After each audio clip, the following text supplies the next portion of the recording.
SP madam भेष बदलकर चने बेच रही होती है। तभी एक घूसखोर दरोगा वहां पहुंचता है और एसपी मैडम से हफ्ता मांगने लगता है। एसपी मैडम उसे हफ्ता देने से इनकार कर देती है। फिर घूसखोर दरोगा जो करता है, सच्चाई सुनकर दोस्तों आपकी भी आंखें फटेगी, फटी रह जाएगी दोस्तों। इस कहानी की शुरुआत होती है मध्य प्रदेश के रामपुरा जिले से। दोस्तों, रामपुरा जिले में एक 40 वर्षीय व्यक्ति रहता है जिसका नाम होता है मंगल लाल जी पाटीदार। मंगल लाल जी रामपुरा में चने बेचने का व्यापार करते हैं। मंगल लाल जी की एक इकलौती बेटी होती है। वह अपनी बेटी से और अपनी पत्नी से बहुत प्यार करते हैं। मंगल लाल जी सुबह से लेकर शाम तक ठेला गाड़ी से चने बेचने का काम किया करते थे और उसी से वह अपने परिवार को पालते थे और अपनी बेटी को पढ़ाते थे। मंगल लाल जी की बचपन से एक ही इच्छा थी कि उनकी बेटी पढ़ लिख कर एक बहुत बड़ी सरकारी अफसर बने और उनके पूरे परिवार का और उनके गांव का नाम रोशन करे। मंगल लाल जी की बेटी अभील रही है, मात्र 12 वर्ष की थी, जिसका नाम था दिव्या। दिव्या पढ़ाई लिखाई में बहुत अच्छी थी। वह अपने पिता का बहुत सम्मान करती थी। वह दिन भर पढ़ाई करती और जब भी उसे फ्री समय मिलता था वह अपने पिता का हाथ बटाती।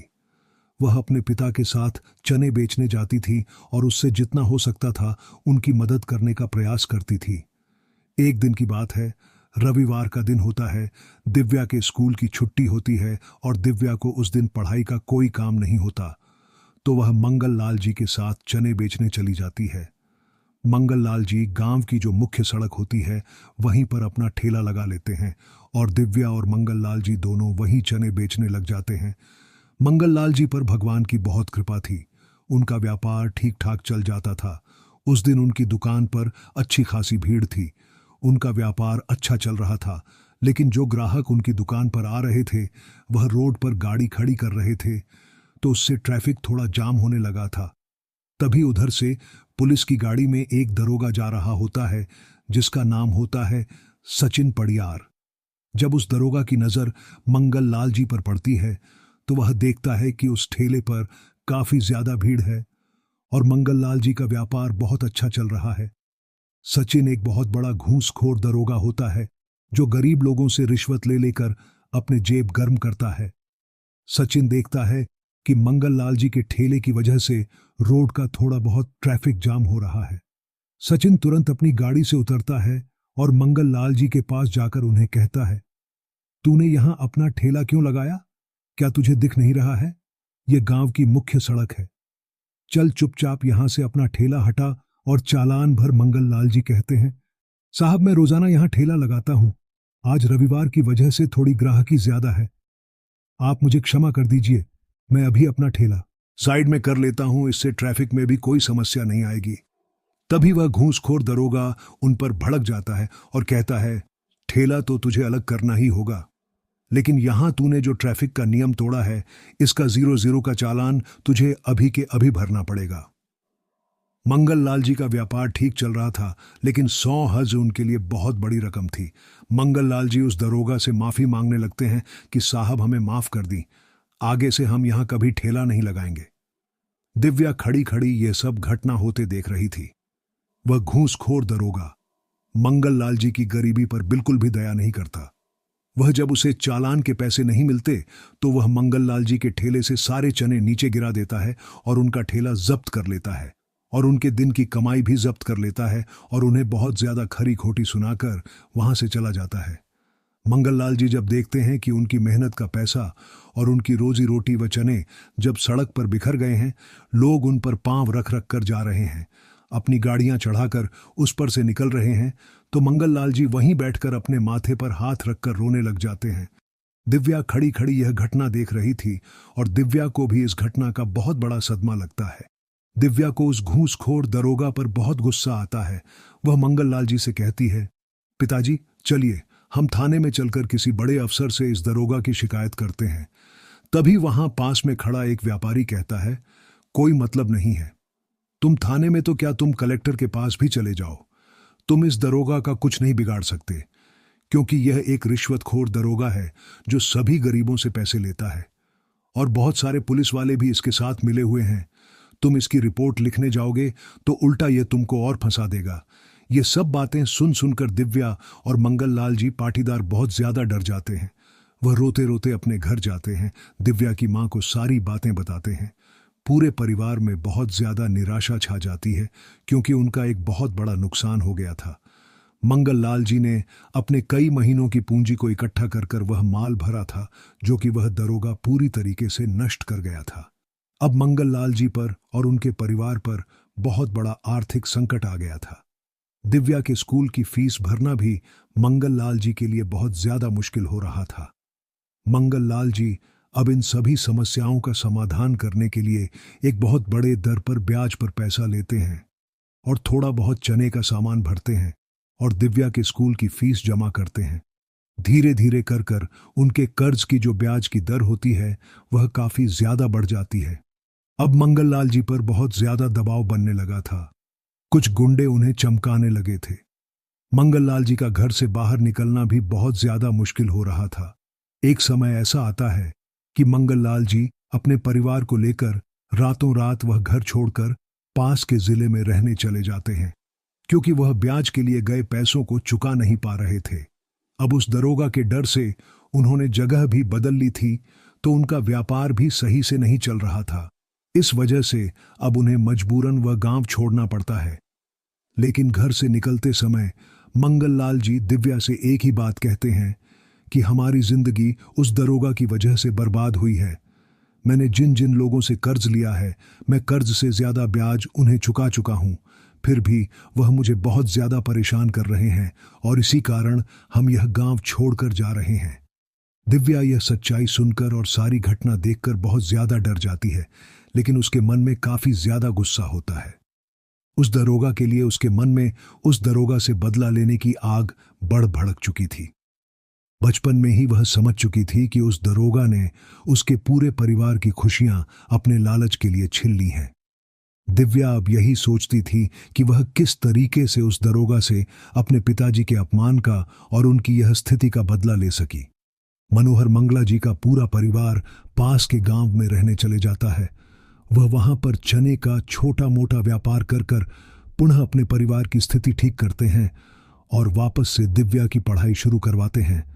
धीरे धीरे दोस्तों 5 से 6 साल बीत जाते हैं। दिव्या भी अब बड़ी हो गई थी। दिव्या ने 12वीं की परीक्षा बहुत अच्छे स्थान से पास करी थी। वह पूरे गांव में पहले नंबर पर आकर 12वीं की परीक्षा उसने पास करी थी और पूरे परिवार का नाम रोशन करा था, क्योंकि मंगललाल जी और दिव्या दोनों का ही एक ही सपना था कि दिव्या पढ़ लिख कर एक बड़ी अफसर बने।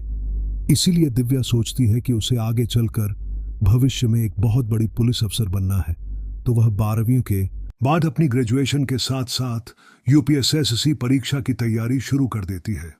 दिव्या समझ चुकी थी कि अगर उस दरोगा से बदला लेना है तो एक बहुत बड़ी पुलिस अफसर बनना था। वैसे तो उस घटना को कई सारे साल बीत चुके थे, लेकिन दिव्या के मन में अभी भी उस दरोगा के प्रति बदले की आग भड़क रही थी। दिव्या अपनी आगे की पढ़ाई के लिए यूपीएसएससी की एग्जाम को चुन लेती है और वह दिन रात पढ़ाई में लग जाती है। दिव्या यूपीएसएससी का पहला अटेम्प्ट पास नहीं कर पाती, वह दूसरे अटेम्प्ट में और ज्यादा मेहनत करती है। मंगललाल जी भी पूरा पूरा उसका साथ देते हैं, उस पर कोई प्रेशर नहीं आने देते।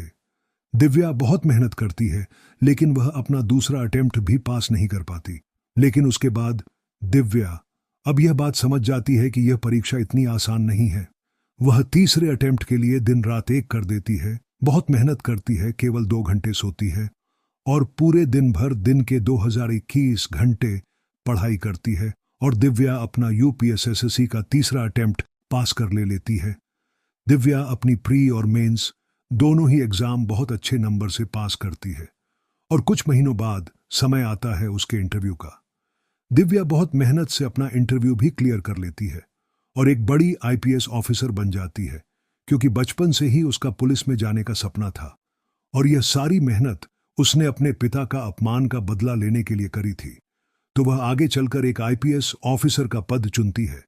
दिव्या की पहली पोस्टिंग उसी गांव में होती है जिस गांव को बचपन में वह छोड़कर भागी थी। जहां दोस्तों दिव्या की पहली पोस्टिंग उसी राजापुरा गांव में लग जाती है। दिव्या उस दरोगा को पहचानती थी। दरोगा अभी भी वहीं पर नौकरी कर रहा था और दिव्या उस दरोगा को देखते ही पहचान जाती है। उसे बहुत गुस्सा आने लगता है, लेकिन दरोगा दिव्या को नहीं पहचान पाता क्योंकि अब वह काफी बड़ी हो चुकी थी। दिव्या जब अपने थाने में जाती है तो वहां के सारे अफसर और वह दरोगा दिव्या को सैल्यूट करने लगते हैं। दिव्या जानती है कि उस दारोगा के साथ इनमें से कई सारे अफसर मिले हुए हैं जो कि गरीबों को परेशान करते हैं और उनसे रिश्वत लेते हैं। दिव्या यही सोचती है कि ऐसी कौन सी योजना बनाई जाए कि इन सभी को रंगे हाथ पकड़ा जा सके। तभी दिव्या के दिमाग में बहुत अच्छी योजना आती है। वह अगले दिन एक गरीब लड़की का भेष बदलकर, नकली बाल लगाकर, गरीब जैसा मेकअप कर गांव की जो मुख्य सड़क होती है जहां उसके पिता ठेला लगाया करते थे, वहां पर चने का ठेला लेकर खड़ी हो जाती है। दिव्या को उस समय दिव्या के ठेले पर ठीक ठाक ग्राहक आते हैं और वापस से वहां सड़क पर थोड़ा ट्रैफिक जाम होने लगता है। तभी वह दरोगा उधर से गुजर रहा होता है और वह आकर दिव्या पर चिल्ला चोट करने लगता है और दिव्या से इस बार 0 जुर्माना मांगता है। दिव्या कहती है, साहब, माना हम बीच में खड़े हैं, लेकिन कानूनी तरीके से आप हमें पहले वार्निंग देकर हटवा दीजिए, या हम आपकी बात ना माने तब आप हम पर जुर्माना लगा सकते हैं। तो ये बात सुनकर दरोगा को और ज्यादा गुस्सा आ जाता है और दरोगा दिव्या पर जोर जोर से चिल्लाने लगता है और जैसे ही वह दिव्या पर हाथ उठाने जाता है, दिव्या तुरंत दरोगा का हाथ पकड़ लेती है और दरोगा को जोरदार थप्पड़ जड़ देती है। जैसे ही दरोगा को थप्पड़ पड़ता है, दरोगा और ज्यादा गुस्सा हो जाता है और कहता है, तेरी इतनी हिम्मत, तूने एक पुलिस वाले के ऊपर हाथ उठाया। फिर दिव्या अपने नकली बाल निकालती है और अपना मेकअप हटाती है और अपना असली चेहरा दरोगा को दिखाती है। दरोगा दिव्या को देखकर बहुत ज्यादा डर जाता है और माफी मांगने लगता है कि मैडम माफ कर दीजिए, मुझसे गलती हो गई, मैं आपको पहचान नहीं पाया। तब दिव्या उसे सच बताती है कि तुम मुझे नहीं पहचान पाए, लेकिन मैं तुम्हें आज से कई साल पहले उसी दिन पहचान चुकी थी जब इसी जगह तुमने मेरे पिताजी का अपमान किया था और उनके सारे चने नीचे गिराकर उनका बहुत बड़ा नुकसान कर दिया था। तुम्हारी वजह से हम कई सालों तक कर्ज में डूबे रहे और मजबूरन हमें यह गांव छोड़कर जाना पड़ा। दिव्या उस दरोगा के खिलाफ कंप्लेन दर्ज करवाकर उसे 3 साल की जेल करवाती है। साथ ही साथ दिव्या के थाने में और जितने भी अन्य अफसर रिश्वत लेकर काम कर रहे थे। दिव्या अपनी चालाकी और अपने तेज दिमाग से उन सभी अफसरों का पर्दाफाश करती है। उन सभी पर कंप्लेन करवाकर उन सभी को सस्पेंड करवा देती है। दिव्या की यह ईमानदारी से गांव बहुत खुश था और गांव में जितने भी गलत व्यापार चल रहे थे, 2 नंबर के काम चल रहे थे, वह सब दिव्या के डर से धीरे धीरे बंद होने लगे थे। दिव्या पूरे गांव में यह खबर उड़वा देती है कि यदि आपको कोई भी गुंडा या कोई भी याग पाना कोरी ताबदे रिश्वत लेने वाला अफसर आपको परेशान कर रहा है तो आप निडर होकर उनकी कंप्लेन करने आ सकते हो।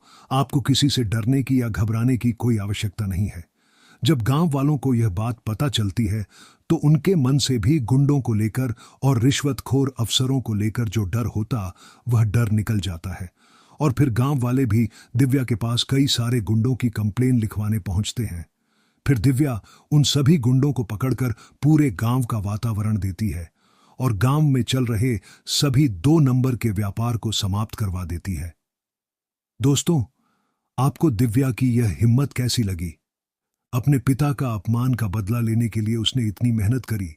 कई सारे लोग ऐसे होते हैं हमारे देश में जो कि अपनी परिस्थितियों को देखकर डर जाते हैं, परिस्थितियों को देखकर हार मान लेते हैं और अंदर से पूरी तरीके से टूट जाते हैं।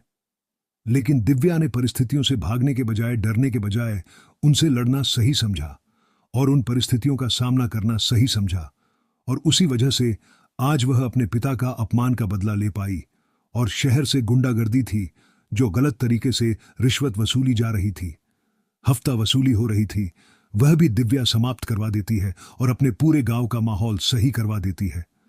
दोस्तों, आपको दिव्या की यह बात बुरी, उसका यह हौसला और उसकी यह हिम्मत कैसी लगी? आप नीचे कमेंट बॉक्स में हमें जरूर बताइए। यदि आपको वीडियो अच्छी लगी हो तो लाइक जरूर करें और कमेंट में दिव्या की तारीफ जरूर करना। धन्यवाद।